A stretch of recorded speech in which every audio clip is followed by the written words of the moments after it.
ભાઈ તમને હનુમાન ચાલીસાનો પાવર કહું. આજથી લગભગ 7-8 વર્ષ પહેલાં મેં હનુમાન ચાલીસા વાંચવાનું ચાલુ કર્યું હતું. તો થોડા વર્ષો તો વાંચી, 2-3 વર્ષ હનુમાન ચાલીસા વાંચી સવાર સાંજ. તો એમાં થયું કેવું કે ધીરે ધીરે મેં ભગવાનની નજીક ગયો. મતલબ પહેલાં તો મેં કશું માનતો નહોતો, મતલબ માનતો હતો પણ કેવું ખાલી આપણે માથું ટીકી દઈએ. પછી ધીરે ધીરે મેં મંદિર જવાનું ચાલુ કર્યું. શરૂઆત હનુમાન ચાલીસાથી જ થઈ હતી. પછી ધીરે ધીરે મંદિર જવાનું ચાલુ કર્યું. પછી ધીમે ધીમે મેં નામ જપ કરવાનું ચાલુ કર્યું. મહાદેવના નામ જપ કરવાનું ચાલુ કર્યા, કૃષ્ણ ભગવાનના નામ જપ કરવાનું ચાલુ કર્યા. હમણાં મેં રામ નામના પણ જપ ચાલુ કર્યા. ધીમે ધીમે ઓટોમેટિક મેં છોડવાનો ટ્રાય નથી કર્યો. આજે કદાચ મારા 2 વર્ષ થઈ જશે. મેં નોનવેજ બધું જ છોડી દીધું છે. ઈંડા બી નથી ખાતો. ઓટોમેટિક છૂટી ગયું છે.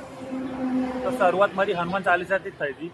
તો હું માનું છું કે હનુમાન ચાલીસા તમે વાંચશો ને તો તમારી ખરાબ આદતો પણ છૂટી જશે. 1 વર્ષ નહીં, 2 વર્ષ નહીં, 3 વર્ષ નહીં, છૂટી જ જશે 100%.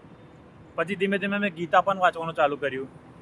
આ બધું મને એવું લાગે છે કે મેં હનુમાન ચાલીસા વાંચવાનું ચાલુ કર્યું ત્યારથી ધીમે ધીમે સુધારો આવ્યો છે.